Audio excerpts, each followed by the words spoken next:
요한복음 16장 21절에서 24절까지 있는 말씀 보겠습니다. 요한복음 16장 21절에서 24절까지 한 절씩 교독하겠습니다. 제가 먼저 21절 읽습니다. 여자가 해산하게 되면 그 때가 이르렀으므로 근심하나 아기를 낳으면 세상에 사람 난 기쁨으로 말미암아 그 고통을 다시 기억하지 아니하느니라.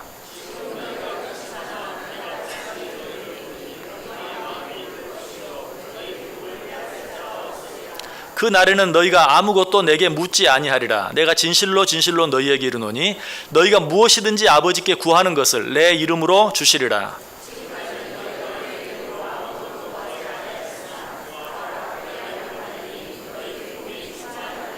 아멘. 자, 우리 옆에 있는 분들하고 한번 인사합니다. 참 잘 오셨습니다. 큰 은혜 받으시기 바랍니다. 예, 항상 느끼는 것이지만 참 잘 오셨습니다까지는 잘 하시는데 은혜 받으십시오 하는 거는 좀 인색이에요. 소리가 팍 줄어들어요. 왜 그런지 혼자만 받겠다는 것인지. 한번 다시 해볼까요? 참 잘 오셨습니다. 큰 은혜 받으시기 바랍니다. 감사합니다. 여러분들 오늘 또 하나님께서 여러분을 위해 예비한 놀라운 은혜가 여러분 모두에게 풍성히 임하시기를 주님의 이름으로 간절히 축복합니다. 여자들 한 너댓 분이 모여서 이야기를 하고 있습니다. 그런데 그 가운데 한 분이 얼마 전에 맹장 수술을 받았어요. 그래서 친구들한테 맹장 수술을 받았는데 죽는 줄 알았다, 얼마나 아프든지 하면서 너무나 힘들었다고 이야기합니다. 그래서 옆에 있던 한 친구가 말합니다. 아기까지 낳아본 사람이 무슨 그깟 맹장 수술 가지고 죽을 뻔했다고 그렇게 야단이냐고. 그러다가 이제 서로 토론이 됐어요. 맹장 수술이 더 고통스러운가, 아기 낳는 것이 더 고통스러운가. 자, 결론이 어떻게 났을까요? 결론이 어떻게 났을까요? 예, 좀 생각이 앞서가시는 분들은 그렇지, 아기 낳는 고통이 더 많다고 그러면 그걸 왜 물어봤겠는가. 당연히 맹장 수술이 더 아프다는 고통이 나왔겠지. 맞아요. 맹장 수술이 더 고통스럽다라고 결론이 났어요. 아마 이런 이야기를 들으면 아기 낳아보신 분들은 아마 속에서 뭐가 끓어오를 거예요. 무슨 말이냐. 아기를 안 낳아본 것도 아니고 아기를 안 낳아본 사람이나 그렇게 말할 수 있지. 그렇죠. 사실은 그 자체의 고통은 비교할 수가 없죠. 그런데 왜 그런 결론이 났을까? 그 이유를 들어보면 이해가 돼요. 왜 맹장 수술을 하는 것이 아이를 낳는 것보다 더 고통스러운가? 아이를 낳는 것은 소망이 있는 기쁨, 소망이 있는 고통, 그 뒤에 큰 기쁨이 있는 고통이지만 맹장 수술은 소망이 없는, 그런 기쁨이 없는 그런 고통이기 때문에 참 견디기 힘들다라는 것이, 오늘 예수님이 그 이야기를 하고 있어요. 오늘 본문 시작하는 21절 보시면 여자가 해산하게 되면 그때가 이르렀으므로 근심하나 아기를 낳으면 세상에 사람 난 기쁨으로 말미암아 그 고통을 다시 기억하지 아니하느니라. 정말 그렇죠. 우리 아이를 낳아보신 분들, 제가 앞에서 아는 척하면서 이야기하니까 죄송합니다.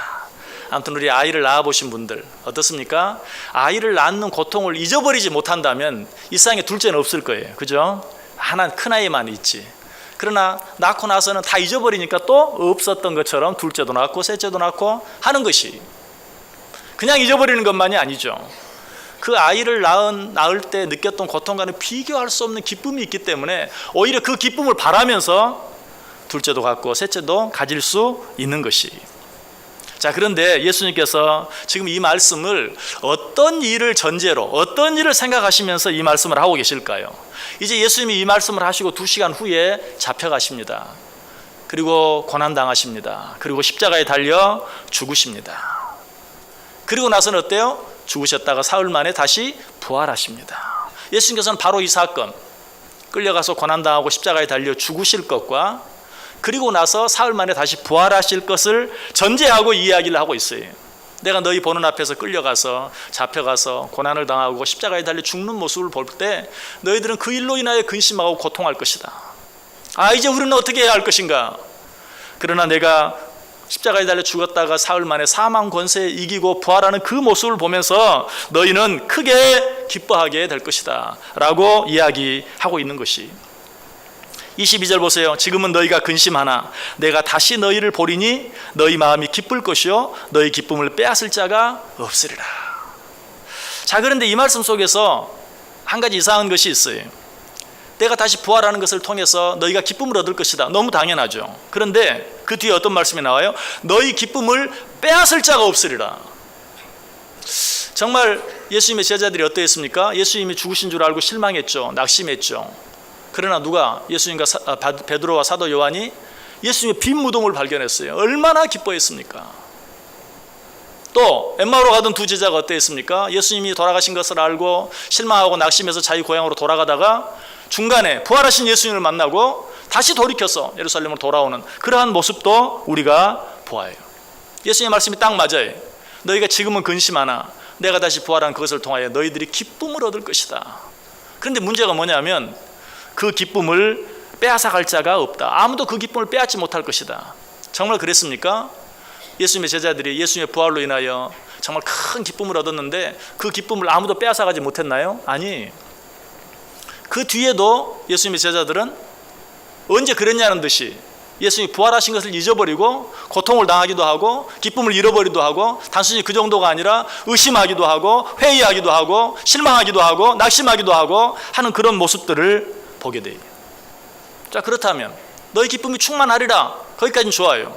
그런데 그 기쁨을 아무도 빼앗아가지 못할 것이다 라는 이 말씀은 무슨 뜻인가? 예수님께서는 지금 단순히 자신의 죽음과 자신의 부활만을 전제로 이 이야기를 하고 있지 않다는 것이, 그러면 무엇까지? 예수님께서 부활하신 후에 40일 동안 이 세상에 계시다가 어떻게 하셨죠? 승천하셨어요. 그리고 말하죠. 너희가 지금 나를 본 그대로 내가 다시 너희에게 올 것이다 라고 말씀해 주세요. 즉 예수님께서 승천하실 때 어때요? 물론 부활하시고 승천하시는 모습을 보면서 좋기도 할 수 있지만 예수님이 진짜 이제 우리를 떠나시는구나, 이제 우리는 우리만 남는구나 라는 생각을 하고 또 한 번 우리는 어떻게 하란 말인가, 어떻게 해야 되는가 하는 것 때문에 염려하고 근심할 수 있어요. 그러나 주님께서 어떻게 하시겠다고? 너희가 지금 본 그대로 내가 다시 올 것이다. 언제를 말합니까? 재림하실 때를 말해요. 내가 이 땅에 다시 재림하게 될 것이다. 그때가 되면 너희가 이 세상에 살면서 여러 가지 많은 근심과 고통을 겪게 되겠지만, 그러나 내가 재림할 그때가 되면 그 모든 고통을 다 잊고 너희 기쁨이 충만할 뿐만 아니라 그 기쁨을 빼앗아갈 자가 없으리라. 그 기쁨이 너희에게서 영원히 계속 되어질 것이다.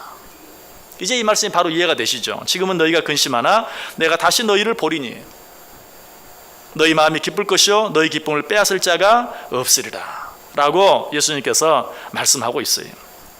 자, 그런데 우리는 이 말씀을 통해 이미 너무나 잘 알고 있는 한 가지 사실을 다시 한번 확인하게 돼요. 그 사실은 무엇입니까? 이 세상에 살면서는 고통이 있을 수밖에 없다. 이 세상에 살면서는 염려거리, 근심거리가 있을 수밖에 없다는 사실을 우리에게 가르쳐줘요. 시편 90편 10절이 말하죠. 우리의 연수가 70이요 강건하면 80이라도 그 연수의 자랑은 수고와 슬픔뿐이다. 이 세상에 사는 우리의 삶은 수고와 슬픔과 상관없이 살아갈 수가 없어요.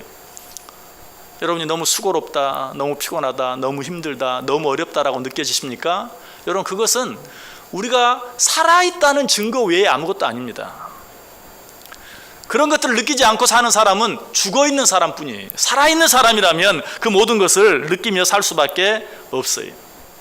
자, 그럼에도 불구하고 우리에게 소망이 있는 것은 무엇 때문입니까? 그 근심과 고통이 예수님께서 다시 오시는 날 한순간에 깨끗하게 잊어지고 말 것이라는, 그 기쁨이 충만하게 될 것이라는, 뿐만 아니라 그 기쁨을 아무도 빼앗아가지 못할 것이라는 이 하나님의 약속 때문에 우리는 소망을 가지고 살 수 있는 것이, 마치 어린 아이를 낳는 사람이 그 아이를 낳을 때는 고통이 너무나 심하지만 아이를 낳은 후에는 그 모든 고통을 잊어버리는, 언제 그랬냐는 듯이, 뿐만 아니라 보다 적극적으로 그 고통과는 비교할 수 없는 엄청난 기쁨을 누리게 된다는 것이죠. 바울은 이 주님의 약속을 생각하면서 뭐라고 고백합니까? 생각하건대 현재의 고난은 장차 우리에게 나타날 영광과 좋기 비교할 수 없도다. 현재 우리가 당하는 이 고난은 장차 우리가 받을 영광과 좋기 비교할 수 없다. 또 고린도후서에서는 뭐라고 말하죠? 우리가 잠시 받는 환난에 경한 것이 지극히 크고 영원한 영광에 중한 것을 우리에게 이루게 함이니 우리가 주목하는 것은 보이는 것이 아니요 보이지 않는 것이니 보이는 것은 잠깐이요 보이지 않는 것은 영원함이니라. 그래서 뭐라고 말해요? 우리가 일상에서 환난 당하고 고통당하는 것은 환난에 경한 것, 아주 가벼운 것, 아주 작은 것. 그러나 우리가 받게 될 영광은 지극히 크고 영원한 영광에 중한 것. 일상에서 받는 고통과는 비교할 수 없는 영광을 우리가 누리게 될 것이다 라고 말하고 있어요. 뿐만 아니라 이 땅에서 당하는 고통은 잠시 잠깐 있다가 사라지는 것이지만 우리에게 주어질 그 기쁨은, 주님 다시 오실 때 우리가 누리게 될 그 기쁨은 잠시 잠깐이 아니라 영원한 것이다, 크고 중한 것이다 라고 이야기하고 있어요. 믿으십니까? 여러분, 그렇다면 지금 여러분에게 어떤 고통이 있든지, 그리고 그 고통이 얼마나 크든지 우리는 이렇게 생각하면 돼요. 도대체 하나님이 내게 주실 영광이 얼마나 크시길래 이렇게 큰 고통을 주실까? 왜? 분명히 약속하셨어요. 네가 앞으로 받게 될 영광은 지금 당하는 고통과는 비교할 수 없을 만큼 크고 중한 것이다. 그런데 지금 내가 당하는 고통이 너무 커요. 그 너무 큰 고통과 비교할 수 없을 정도로 더 크고 중한 영광이라면 도대체 얼마나 크고 중한 영광이길래, 얼마나 크고 중한 기쁨이길래. 그래서 여러분이 지금 여러분 당하는 고통이 크면 클수록 도대체 내게 주실 기쁨과 영광은 얼마나 더 크길래 라고 생각하면서 어떻게 해야 돼요? 감사해야 돼요. 자, 그런데 예수 그리스도의 제 이름으로 말미암아 얻게 될 기쁨은 이것뿐만이 아니다라고 말해요. 보다 더 놀라운 기쁨이 있다고 말해요. 어떤 기쁨, 어떤 축복입니까? 23절 보시면 그 날에는 너희가 아무것도 내게 묻지 아니하리라. 여러분, 신앙생활하면서 어때요? 여러분 안에 풀지 못한 숙제가 없습니까? 또 도무지 답이 나오지 않는 어떤 질문이 혹 있지 않습니까? 틀림없이 있을 거예요. 그런 질문, 그런 숙제가 없다면 그 사람 신앙생활 잘하고 있는지 한번 의심해 볼 필요가 있어요. 잘하려고 하는 사람들은 틀림없이 어떤 질문거리가 있어요. 숙제거리가 있어요. 아, 이 말씀은 도대체 무슨 의미일까? 아무리 생각해도 이해가 되지 않고, 아무리 생각해도 납득이 되지 않고, 아무리 생각해도 받아들일 수 없는 그런 문제들, 그런 질문들이 반드시 있게 마련이. 예수님과 함께 있었던 예수님의 제자들도 그랬죠. 우리가 이미 생각했어요. 오늘 본문 앞에 있는 17절 보면 예수님께서 말씀하십니다. 내가 조금 있으면 너희가 나를 보지 못하리라. 조금 있으면 다시 보리라 라고 얘기했을 때 제자들이 그 말이 무슨 말인지 몰라가지고 뭐라고 질문해요? 제자 중에서 서로 말하되 우리에게 말씀하신 바 조금 있으면 나를 보지 못하겠고 또 조금 있으면 나를 보리라 하시며 또 내가 아버지께로 감이라 하신 것이 무슨 말씀이냐? 도대체 이해가 되지 않는다. 물론 오늘 우리는 그 말씀이 조금 이해가 된다고 그랬어요. 그러나 지금 예수님 앞에 있는 제자들은 이해가 되지 않아요. 그래서 도대체 그게 무슨 말이냐? 지금 우리들도 마찬가지. 우리들에게도 너무나 많은 도무지 이해할 수 없는, 도무지 받아들일 수 없는, 아니 솔직하게 말해서 정말 따질 수밖에 없는, 하나님 도대체 왜 이렇게 하시는 것입니까? 라고 따질 수밖에 없는 그런 일들이 너무나 많이 있어요. 어쩌면 여러분들 가운데 나중에 하나님 앞에 가면 하나님께 물어보려고 질문 목록표를 작성하고 있는 분이 혹 계실지도 몰라요. 물론 그것을 여러분이 무슨 뭐 질문 목록표라고 제목을 써놓지는 않았겠지만 도대체 이건 뭘까? 나중에 한번 물어봐야지. 먼저 목사님한테 한번 물어보고 답을 못 찾으면 하나님 앞에 가서라도 물어봐야지. 그런 질문 목록표가 있을지도 몰라요. 그런데 오늘 본문은 뭐라고 말해요? 내가 다시 오늘 그날, 예수님께서 이 땅에 재림하실 그날이 되면 모든 것들이 밝히 깨달아 알게 되어질 것이다. 너희들이 그렇게 갖고 있는, 너희들이 작성했던 그 질문 목록표를 박박 찢어버리게 될 것이다 라고 이야기하고 있어요. 여러분에게 어떤 질문이 있습니까? 이 시간 분명히 믿으시길 바랍니다. 주님 다시 오시는 그날에 그 모든 질문거리들이 다 사라지게 될 것이 바로 이것이었군요. 내가 이것을 알지 못했습니다 라고 하면서 한 가지로 하나님을 찬양하게 된다는 사실이.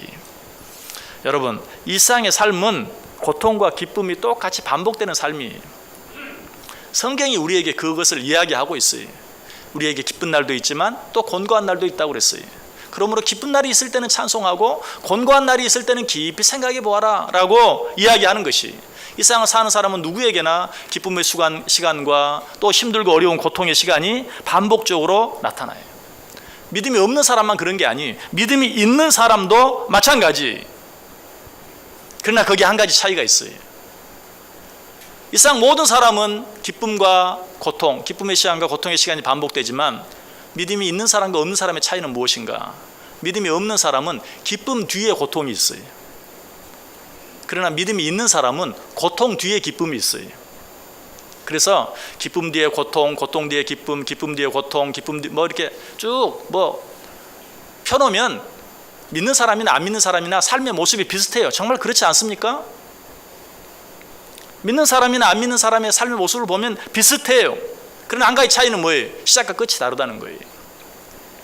여러분, 이유식 광고 가운데 이런 광고 들어보셨어요? 바비다비다 다비바비다 바비다비바비다 들어보셨습니까? 들어본 것 같죠? 무슨 말인지 아시죠? 밥이 답이다, 또 답이 밥이다. 답이 답이고 답이 밥이다. 어때요? 계속 반복하면 어때요? 뭐가 먼저고 뭐가 나중인지 알 수가 없어요. 그래서 거꾸로 해서 답이바비다 답이 이렇게 하나, 밥이다비다 하나, 다 비슷비슷해요. 그러나 분명한 차이는 뭐예요? 시작과 끝이 다르다는 거예요. 안 믿는 사람은 기쁨으로 시작해서 기쁨 뒤에 고통이 와요. 그러나 믿는 사람은 고통으로 시작한다 할지라도 그 고통 뒤에 뭐가 있어요? 고통 뒤에 기쁨이 있어요. 여러분, 이것은 엄청난 차이. 여러분, 왜 세상 사람들이 술을 자꾸 마시게 되는 줄 아세요? 자, 힘들고 어려울 때 그 모든 일들을 다 지나고 나서 그 일 뒤에 찾아올 어떤 공허감, 하루의 일과를 마쳤을 때도 그 일과를 마쳤을 때 그 뒤에 자기에게 찾아올, 집에 들어갔을 때, 잠자리에 들었을 때 자기에게 찾아올 어떤 공허감, 허무함, 허전함, 이런 것들이 두려워서 술을 마시는 사람들이 참 많아요. 그러니까 그 사람들은 술을 마시고 나서는 어때요? 마시면 만족하고 끝나는 게 아니라 술을 다 마시고 났을 때 또 느끼게 될 허전함, 그게 걱정되는 거예요. 그 어디 가요? 2차 가야지. 2차를 하고 나서도 아직도 불안해. 그러니까 아예 어때요? 그냥 왕창 취해버려야지. 적당히 취하면 이게 그 허전함을 어떻게 할 수가 없거든요. 그게 또 3차까지 가는 거예요. 같이 갈 사람이 없을 때까지. 어떤 사람은 같이 갈 사람이 없으면 혼자라도 가는 사람이 있어요. 그런데 어때요? 그렇게라도 해서 왕창 취해가지고 그냥 아무것도 모르고 골아 떨어져 자면 참 좋은데, 그것도 자꾸 하다 보면 그것도 효과가 없어요. 그럼 사람들이 어떻게 합니까? 마약을 복용하는 거예요. 여러분, 실제로 어때요? 술로 외로움을 달래고 고독함을 달래고 허전함을 달래려고 하는 사람들이 하다 안 되면 어때요? 이제는 마약에 손을 대는 거예요. 그래도 안 되면 방법이 없어요. 죽을 수밖에 없는 거예요. 그래서 마약을 즐기는 사람들이 어느 순간에 스스로 목숨을 끊는 그런 일들이 얼마나 많은지 몰라요. 이것이 세상 사람들의 모습, 어떤 고통, 이 세상에 기쁨이 있다 할지라도 그 사람들은 지금 그 기쁨 순간에도 그 뒤에 찾아오게 될 고통 때문에 그 기쁨을 누리지 못해요. 그러나 믿는 사람은 달라요. 지금 순간이 좀 고통스럽다 할지라도 그 고통 뒤에 찾아올 기쁨을 생각하면서 어때요? 그 고통을 능히 이기면서 살아가는 것이, 이것이 믿음의 삶이에요. 그래서 세상 사람들의 삶의 모습은 다 비슷한데 자세히 보면 두 가지 종류의 삶이, 참 즐겁게 살고 행복하게 사는 것 같은데 늘 그 뒤에는 공허함이 있어서 정말 집에 들어갈 때도 집에 들어가기를 두려워하고 잠자리에 드는 것도 두려워하는 그런 사람이 있는 반면에, 어떻게 보면 평범한 것 같고 뭐 그렇게 즐겁게 살지 못하는 것 같은데도 아무 염려 없이 집에 들어가고 편안하게 잠자리에 드는 그런 사람이 있어요. 여러분은 어떤 사람입니까? 여러분은 어떤 사람이세요? 저는 자신 있게 후자의 사람이라고 이야기할 수 있어요. 제가 그렇게 막 세상을 막 즐겁게 사는 것 같습니까? 정말 하나 빠지면 정신없이 그냥 그것만 즐기는, 나도 저렇게 한번 살아보고 싶다. 혹시 저를 보면서 그런 걸 느끼신 분 계시나요? 아마 없을 거라고 생각해요. 왜냐하면 여러분 생각은 어떨지 모르지만 제 생각에는 여기 있는 여러분들 가운데 저랑 정말 즐겁게 뭘 해본 사람이 아마 없을 거예요. 여러분들하고 정말 제가 1박 2일, 2박 3일 즐겁게 즐겨본 적이 없어요. 아마 여러분들 생각에 우리 목사님 뭘 하면서 즐겁게 살까? 아마 그런 생각을 해보신 분은 있을 거예요. 그런데 죄송하지만 저는 행복합니다. 집에 들어가는데 전혀 두렵지 않습니다. 저녁에 잠자리에 들 때도 행복하게 짧은 시간이라도 단잠을 잡니다. 저는 정말 주께서 사랑하시는 자에게 잠을 주신다라는 말의 그 의미와 그 축복을 누리며 살아갑니다. 왜? 하나님의 약속. 뭐 지금 삶이 재미가 있든지 없든지, 또 설령 좀 고통스럽고 힘들다 할지라도 주님이 분명히 말씀하셨어요. 그날이 올 것이요, 그때는 너희에게 기쁨이 충만하리라. 그리고 그 기쁨을 아무도 빼앗아가지 못할 것이다. 믿으십니까? 저는 그 믿음 가지고 살아가는 것이, 여러분 정말 주님이 오실 그날에는 우리가 이 땅에서 어떤 고통, 어떤 시련, 어떤 환난을 당한다 할지라도 하나님의 공의가 드러나고 모든 것이 공평하고 모든 것이 정의롭게 다 해결되어질 것이, 그때는 정말 지금까지 우리가 평생을 살아오면서도 맛보지 못했던 놀라운 기쁨과 평안함을 맛보게 되고 누리게 되고, 놀라운 것은 그 기쁨을, 그 평안을 아무도 빼앗아가지 못하게 된다는 사실이, 우리는 이 믿음 가지고 사는 자들이. 그러나 이렇게 말하면 여러분 마음속에 또 질문거리가 있죠. 우리는 항상 이 땅에 사는 동안에 질문거리가 끊이지 않아요. 좋습니다. 미래의 소망을 두고 살아간다는 것 너무 좋습니다. 그런데 일상에 살면서도 우리가 기쁘게 살아야 되지 않나요? 그냥 미래만 바라보고 주님 다시 오실 그날이 되면 모든 문제가 해결된다, 모든 질문거리가 해결될 것이다, 그때는 기쁨이 충만할 것이다, 그 기쁨을 빼앗아갈 자가 없을 것이다. 좋습니다. 그런데 이 세상은, 그러면 이 세상은 그냥 죽을 둥 살 둥 살아야 되는 겁니까? 그냥 고통 가운데 사는 게 당연한 겁니까? 그건 너무 현실 도피적인 생각 아닙니까? 그렇게 아마 질문해보고 싶을 것이, 우리 주님께서도 그런 우리의 마음을 아셨어요. 그래서 24절에 말해요. 지금까지는 너희가 내 이름으로 아무것도 구하지 아니하였으나 구하라, 그리하면 받으리니 너희 기쁨이 충만하리라. 여러분 이건 현세에 관한 이야기. 저 내세에 가서는 하나님께 구할 필요 없어요. 거기서는 하나님 찬양하기만 하면 돼. 거기서는 뭐 하나님께 구하고 그러는 간구하고 그럴 필요 없어요.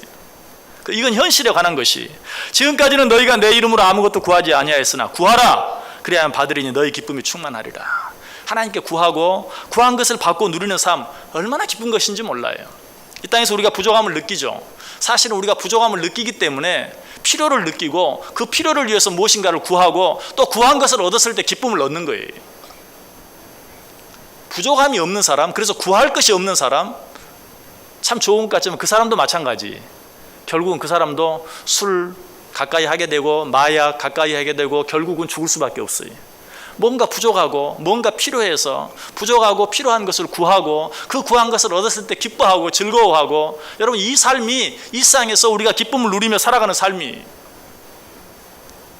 그래서 주님께서 말씀하세요. 너희들이 이 땅에 살면서 부족함을 느낄 것이다. 그 부족함을 느낄 때 구하라. 그리하면 내가 너희에게 주리라. 그리하면 너희 기쁨이 충만하게 될 것이다. 그런데 이 말씀을 들으면서도 또 질문거리가 생각나죠. 저도 많이 구해봤습니다. 근데 무엇이든지 구하라, 구하는 대로 주신다고 했는데 나는 응답받은 일이 별로 없습니다. 응답받은 게 별로 없어요. 내가 아무리 구해도 주시지 않는 것 같아요. 이런 질문 하시는 분 계십니까? 오늘 주님께서 뭐라고 말씀하시는지 잘 생각해 봐야 돼요. 너희가 구하라 그냥 그렇게 말했습니까? 아니, 내 이름으로 구하라. 그리하면 내가 너희들에게 그것을 줄 것이요 그로 인하여 너희 기쁨이 충만하게 될 것이다. 자, 여러분들이 기도했는데도 응답을 받지 못했다면 그 이유는 두 가지 가운데 하나예요. 예수님이 그냥 우리들 놓고 혼자 승천하시기가 조금 미안해서 내가 올라가서 너희들 구하면 구하는 대로 다 들어줄게, 조금 뻥을 치셨든지, 아니면 우리의 기도가 잘못되었다. 둘 중에 하나죠. 자, 어떤 것이라고 생각하세요? 예수님이 좀 뻥을 치셨을 것이다? 그렇게 생각하지는 않으시죠? 그러면 뭐예요? 우리 기도에 문제가 있는 거예요. 우리의 기도에 문제가 있어요. 우리의 기도가 어떤 문제가 있을까요? 예수님께서는 기도하라! 그렇게 말씀하신 것이 아니라 내 이름으로 기도하라. 또 여러분 속에 질문이 있죠? 나도 그렇게 합니다. 내가 신앙생활 1, 2년 한 것도 아니고 기도하고 나서 반드시 예수님의 이름으로 기도합니다 라고 기도합니다. 그런데도 응답이 안 될 때가 있습니다. 여러분, 내 이름으로 구하라는 말의 의미가 무엇입니까? 기도 끝날 때 예수님의 이름으로 기도합니다 라는 말을 덧붙이라는 말입니까? 그런 의미는 아니에요.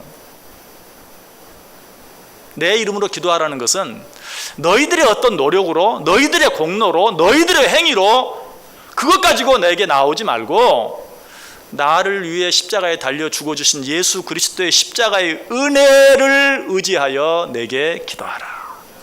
나는 기도할 수도 없는 자입니다. 기도할 자격도 없는 자입니다. 그런데 주님께서 내 모든 죄를 대신 지시고 십자가에 달려 죽어주셔서 그로 말미암아, 죄로 말미암아 하나님과 내 사이에 막힌 길을 열어주셔서 내가 이렇게 기도할 수 있습니다. 감사합니다. 기도할 수 있는 것 자체가 은혜입니다 라고 기도하는 것이 바로 예수님의 이름으로 기도한다는 의미예요. 그래서 여러분이 사실 뭐 기도 끝나고 예수님의 이름으로 기도합니다 라고 말로 표현하지 않아도 돼요. 않을 수도 있어요. 그럼에도 불구하고 내 마음속에 정말 내가 기도하는 것이 나를 위해 십자가에 달려 죽어주신 예수님의 그 십자가의 은혜 때문이라는 사실을 인정하고 기도한다면 그 기도는 예수님의 이름으로 드려지는 기도예요. 그러나 아무리 여러분들이 기도 끝에 예수님의 이름으로 기도합니다 라고 덧붙인다고 해도 그 십자가의 은혜와는 상관없이 그 십자가의 은혜를 기억하지 않고 기도한다면 그 기도는 예수님의 이름으로 드리는 기도가 아니에요. 내가 드리는 기도가 예수님의 이름으로 드리는 기도인가 아닌가 어떻게 확인해 볼 수 있을까요? 아주 쉬운 방법이 있어요. 여러분 기도하고 나서 하나님 내가 얼마나 열심히 기도했는데요, 하나님 내가 얼마나 오래 기도했는데 왜 안 들어주십니까? 여러분 이 기도는 예수님의 이름으로 드린 기도가 아니에요. 그건 뭡니까? 내가 얼마나 열심히 기도한 줄 아세요? 내 노력으로 드린 기도예요. 내가 얼마나 오랫동안 기도한 줄 아세요? 이건 내 행위로 드리는 기도예요. 그런 생각이 든다면 그건 예수님의 이름으로 드리는 기도가 아니에요. 예수님의 이름으로 드리는 기도는 어떤 기도예요? 내가 정말 3년 6개월 동안, 아니 36년 동안 무엇을 기도했는데 그것이 들어지지 않는다 할지라도, 응답되어지지 않는다 할지라도 하나님의 뜻이 있는 것 내가 압니다. 하나님의 미련한 것이 내가 지혜로운 것보다 더 지혜로운 것 내가 압니다. 하나님의 약한 것이 내가 강한 것보다 더 강한 것 압니다. 하나님께는 더 좋은 뜻이 있는 것이죠. 하나님께는 더 좋은 방법이 있는 것이죠. 아니 아직도 나는 이기적으로 기도하고 있나 봐요. 아직도 나는 정욕적으로 기도하고 있는 것 같아요 라고 나 자신의 문제인 것으로 깨닫는 것, 그리고 하나님의 더 좋은 것을 기다리고 사모할 수 있는 것, 더 좋은 것을 예비하신 줄 믿고 36년 동안 기도했는데도 응답되지 않은 일 앞에서 하나님 앞에 감사할 수 있는 것, 내가 미처 생각하지 못했던 더 크고 놀라운 것을 계획하시고 준비하고 계시는 주님 감사합니다. 여러분 이런 사람들은 기도하고 나서 기쁠까요 안 기쁠까요? 기쁠까요 안 기쁠까요? 모르십니까? 기쁠까요 안 기쁠까요? 기뻐요. 응답해 주시면 응답해 주셨으니까 기쁘죠. 응답 안 해주셨으면 더 좋은 것을 예비하고 있는 것이 분명한데, 내가 생각지도 못했던 크고 비밀한 것을 계획하고 계시는 것이 분명한데 왜 기쁘지 않겠어요? 바로 이 기쁨을 말해요. 내 이름으로 무엇이든지 구하라. 그리하면 너희 기쁨이 충만하리라. 내 생각대로 되어지는 것이 최선이 아니라는 거 알잖아요. 여러분 여러분의 생각대로 되어진 일도 있지만 그 일이 항상 여러분의 유익이 되었나요? 저는요 인생에 있어서 중요한 일들은 제 생각대로 된 일이 하나도 없어요. 여러분 제가 이렇게 보니까 뭐 별로 고생도 안 하고 편하게 잘 살고 있는 것 같죠. 근데 제 와이프가 저기 죄송한데 결혼부터 제 생각대로 안 됐어요. 뭐 등등 여러 가지 제 인생의 중요한 일들은 제 생각대로 된 게 하나도 없어요. 그런데 제 생각보다 훨씬 결과는 좋아요. 결과는 좋아요. 믿으십니까? 우리 하나님이 그렇게 하시는 분이에요. 그렇기 때문에 우리는 어떤 기도를 드리든지 예수 그리스도의 이름으로 기도하면 그 자체가 기쁜 거예요. 기도할 수 있는 자체가 은혜의 축복이. 오늘 주님께서는 그래서 우리에게 그렇게 말해요. 저 영원한 하나님의 나라를 생각하며 주님 오실 그날을 생각하며 이 땅의 모든 고통과 어려움과 아픔들을 이기라 라고 말씀하실 뿐만 아니라 이 땅에 있는 동안에는 너희가 내 이름으로 무엇을 구해라. 내가 지금 네 눈앞에 보이지 않는다고 해서 두려워하지 말아라. 네가 이 땅에 있으면서 내 이름으로 무엇을 구하든지 내가 그것을 시행하겠다. 그것을 너에게 주리라. 그리함으로 내 기쁨이 충만하게 될 것이다 라고 이야기하고 있어요. 여러분 어떻게 이 세상을 살아가기를 원하십니까? 먼저 영원한 하나님의 나라를 소망하시길 바랍니다. 이 세상의 삶은 어차피 슬픔과 수고뿐이에요. 그러나 우리는 분명히 알아요. 그 뒤에 무엇이 있는 것을. 그것과는 좋게 비교할 수도 없고 바꿀 수도 없는 크고 놀라운 기쁨이 있는 것을 믿어요. 그렇다고 이 세상의 삶에 소망이 없는 것이 아니에요. 이 세상에 사는 동안도 우리가 하나님께 무엇이든 그의 이름으로 구하면 하나님께서 들어주세요. 설령 내 구함이 잘못되었을 때는 더 좋은 것으로, 더 귀한 것으로 우리에게 허락해 주시는 분이 우리 하나님이세요. 이 하나님 믿고 여러분 날마다 항상 어느 때라도 무슨 일 앞에서든지 기뻐하고 감사하고 찬송하며 살아갈 수 있는, 정말 믿지 않는 사람들은 알지 못하는 복된 삶의 주인공들 다 되시기를 주님의 이름으로 간절히 축원합니다.